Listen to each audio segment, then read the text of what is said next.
Hello, good evening, and welcome back to my channel.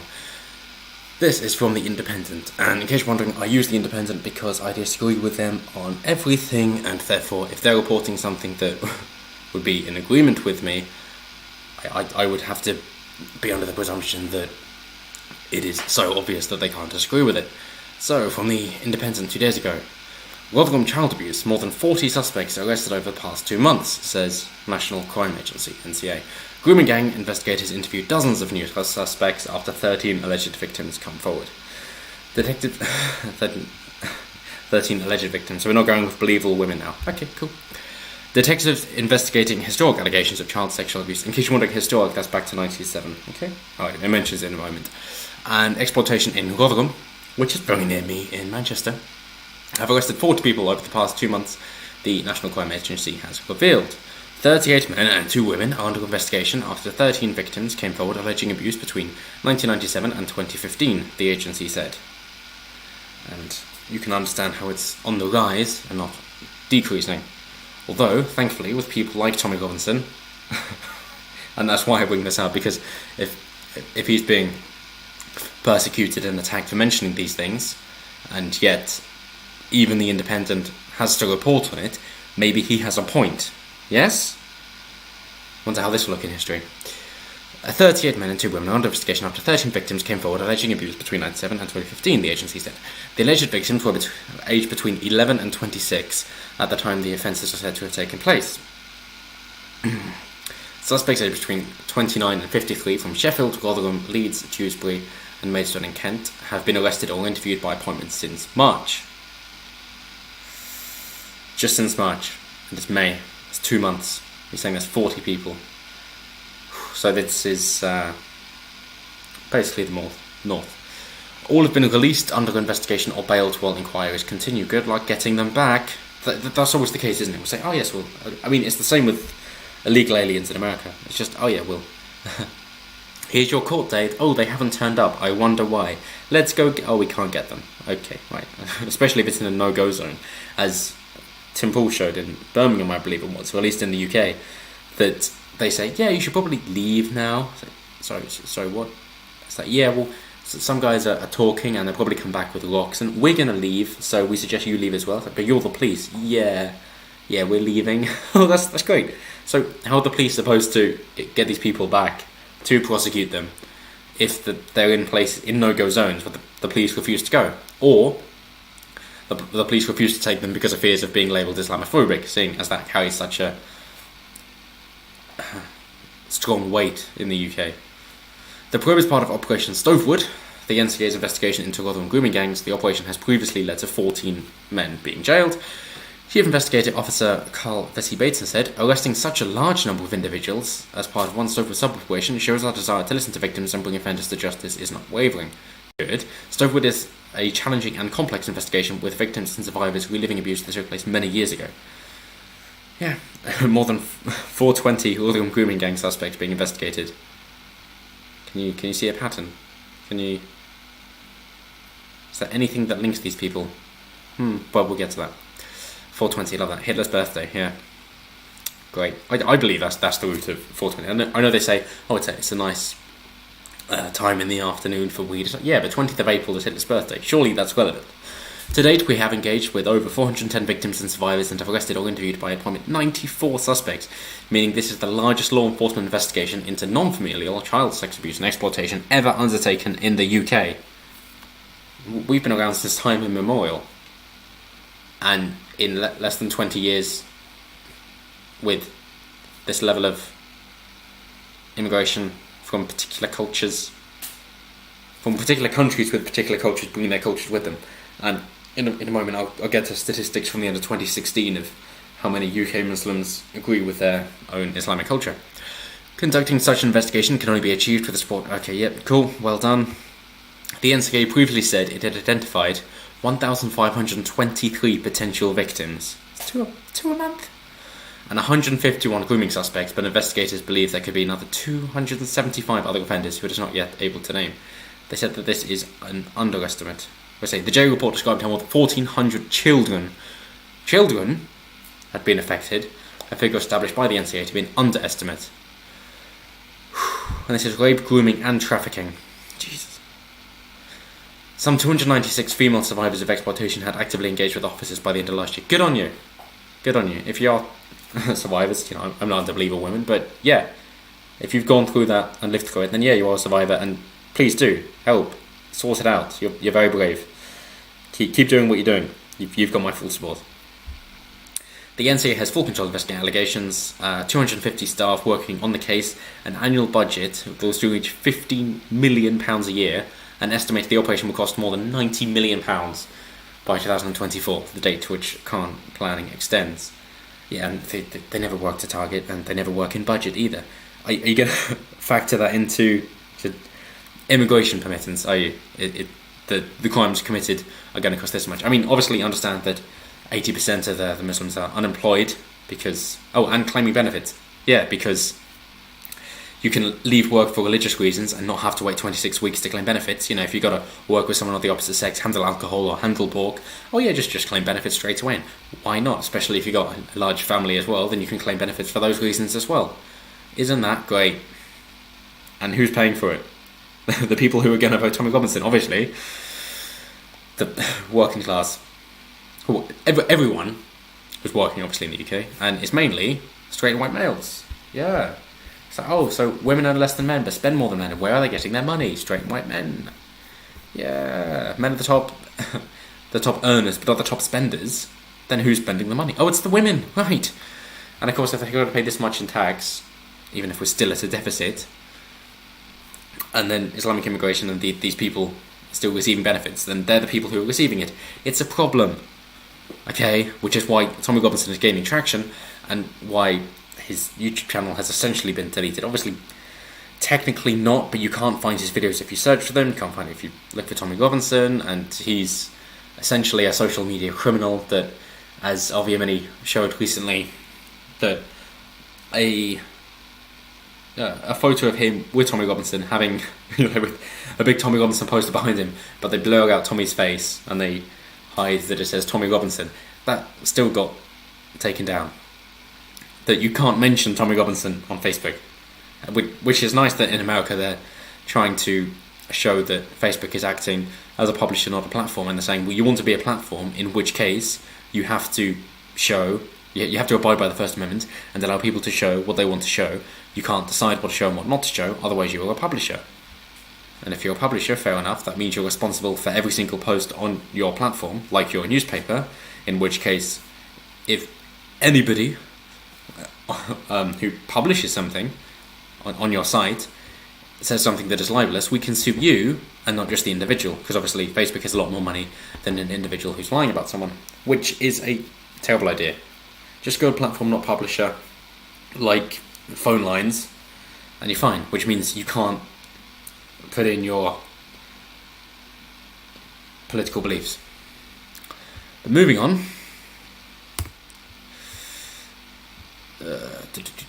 Asian grooming gangs, media state and the far right. On International Women's Day, Kay Stephens reflects on how the far right and the mainstream co-opted feminist stance for race and anti-feminist ends, particularly around issues of sexual violence. This is so much apologetics, labelling Tommy Robinson as far right and trying to say that they're, seems obvious enough that they're weaponising free speech. There we go, co-opting the language of feminists and further their anti-Muslim agenda. No, it's anti-Islam, and maybe if you actually follow through your logic, you would realise that Islam is not a friend of yours. In fact, if we look at Wiki-Islam, or Wiki-Islam, however you wish to pronounce that, Islam and paedophilia, and the difference between paedophilia and pedestry is that paedophilia is with prepubescent children, and pedestry is just under the age of consent, or not an adult, so under 16, under 18, but not an adult. So paedophilia in the Quran permits paedophilia. So in case you're wondering why 84% of the Muslim grooming gang suspects are Asians, scare quote Asians, as in Pakistani or Middle Eastern, I mean, the country of origin doesn't matter. What matters is the ideology, and the ideology is Islam. Reason being, the Quran permits paedophilia. The following Quranic verse allows sex with prepubescent girls who have not yet menstruated. So, and as for those of your women who have despaired of menstruation, so menopause, If you have a doubt, their prescribed time should be 3 months, okay. And of those 2 who have not had their courses, so they haven't even reached puberty yet, and as you know, with women or with girls, it's before men, and if the girls come from a mother-only household, then they reach puberty even earlier. And I'm sure you remember back from your school days that this was before the age of 13, which is ridiculous. Haven't even gone to high school yet. Who have not had their courses, and as for the pregnant woman, their prescribed time is that they lay down their burden for the pregnant woman, so give birth, and whoever is careful of his duty to Allah, he will make easy for him his affair. So it's fine to have sex with prepubescent girls. It's a bit disturbing, and this is why the law of the land should be paramount and not just the religious beliefs. The idea is that you can have your beliefs and do what you want in your own home as long as you're not breaking the law, alright? Cool. This person who to a dad, which is a waiting period a female must observe before she can remarry. Okay, fine. Muhammad and paedophilia, then they define paedophilia in the Diagnostic Statistics Manual 4. It's fine. So Muhammad was engaged to Aisha when she was only 6 years old, and he was 51. So after a midlife crisis, still 51. That's losing muscle mass. That's about the time women can expect menopause, so they can't have children anymore. For a man, he's balding or going grey, and consummated the marriage while she was still prepubescent, aged 9 lunar years old. Consummated does mean having sex with. It was just the translations from the Arabic to make it sound nice, because of how old the translation is. Although she was either aged 9 years old or she was older, about 21, because this is from the Iwa Hadith. This says she was 9 years old in order to protect her virginity, but others say that she was instead 21, but she wasn't a virgin because she'd been around a bit, and they had to maintain that she was pure and a virgin, and therefore permitted paedophilia in the process.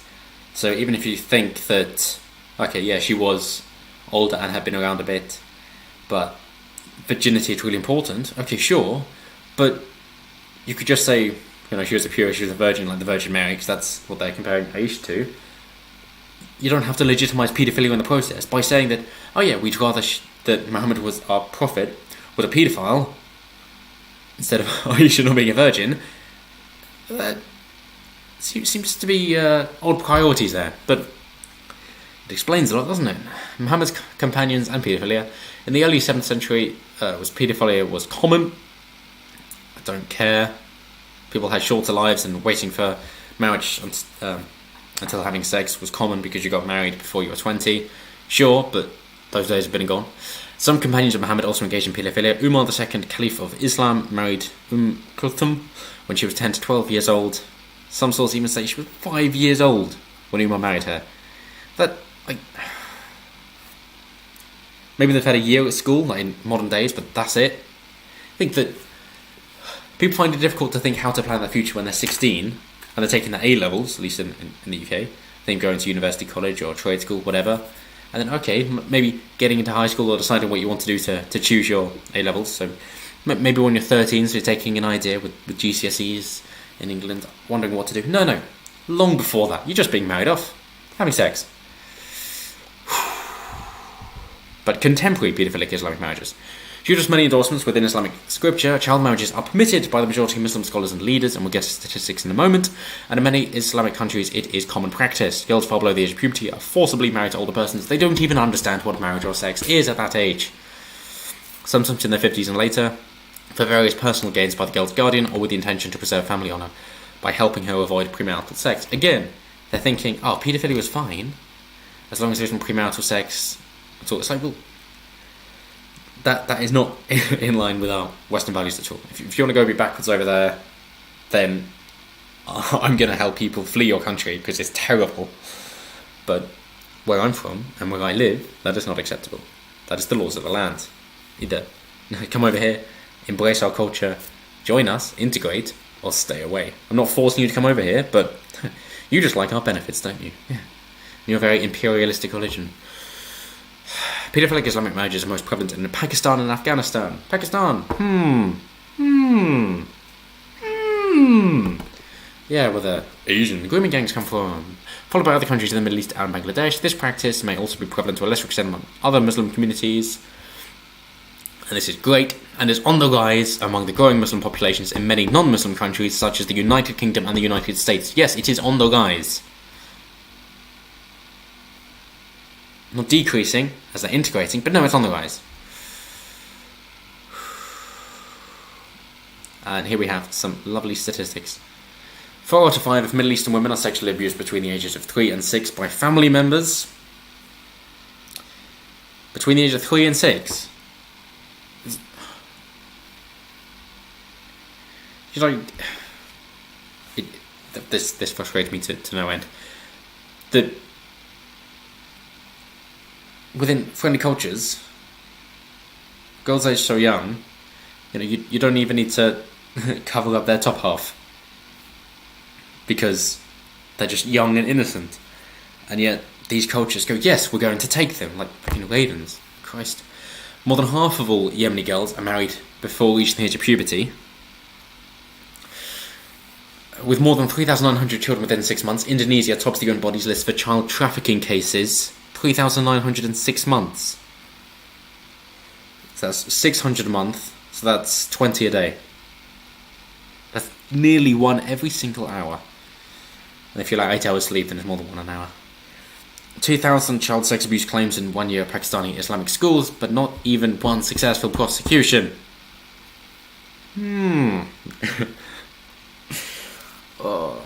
Not willing to prosecute Pakistani criminals. Just like over here. But I would like to give credit to a contributor for The Guardian, Shaista Go here, who is chair of Muslim Women's Network UK, a national charity that works to improve social justice and equality for Muslim women and girls and operates a national helpline. Not a fan of the description at all. However, credit where it's due, because she does mention that in the West, child marriages and sex with children are illegal, but it cannot be said the same for many Muslim countries. But I love her take in a moment.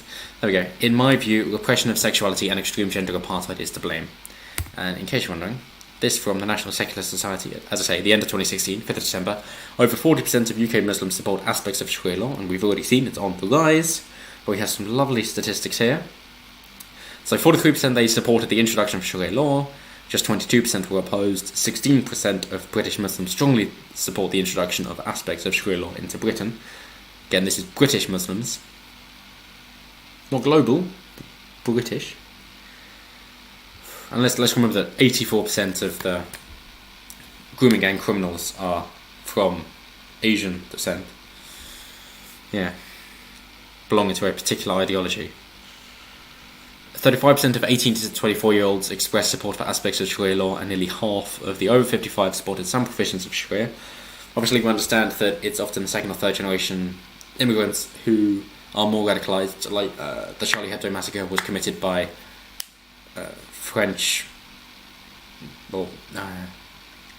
by people born in France and raised in France, yet they still committed the Charlie Hebdo massacre.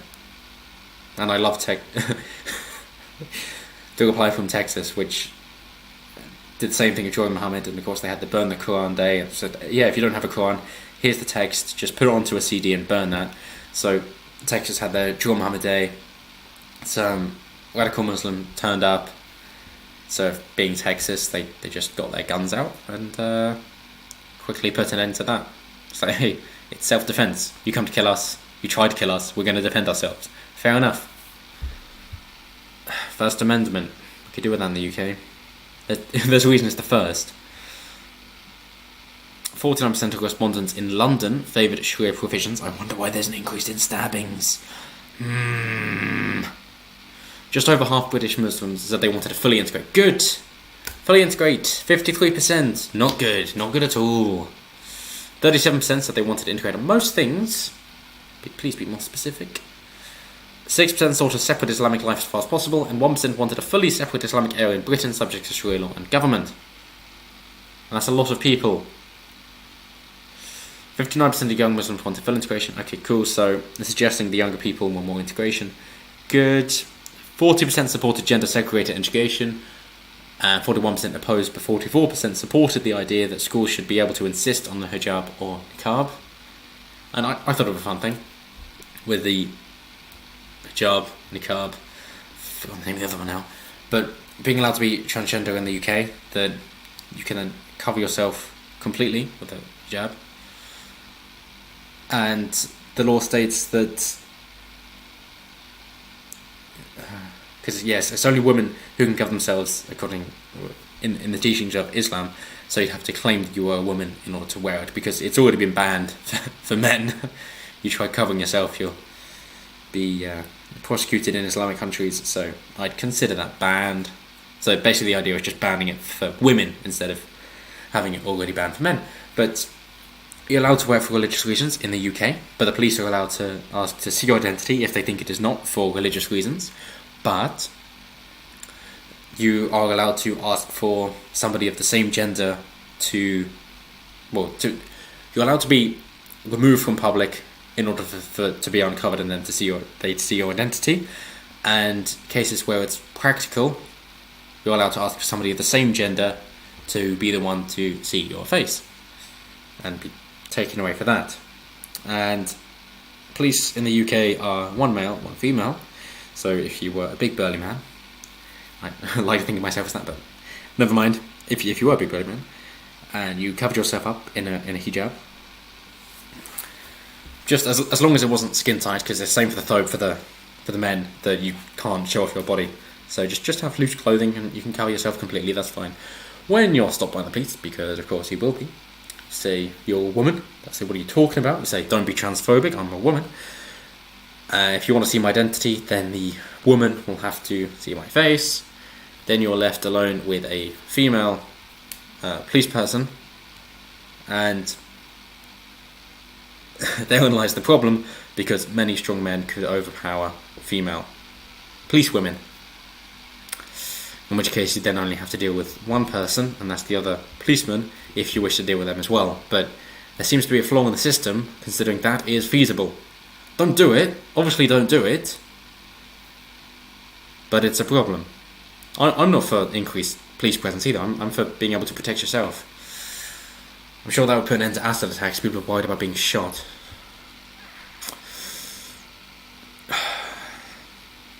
But anyway, getting to the end of this, this one's a fun one. 15% said art and music should not be taught at school, and Muslims who lived in areas where Muslims made up over 50% of the local population were more likely to oppose the teachings of art and music. So if you can force people to integrate, they're more likely to integrate than if you let them build their own ghettos. Who would have thought?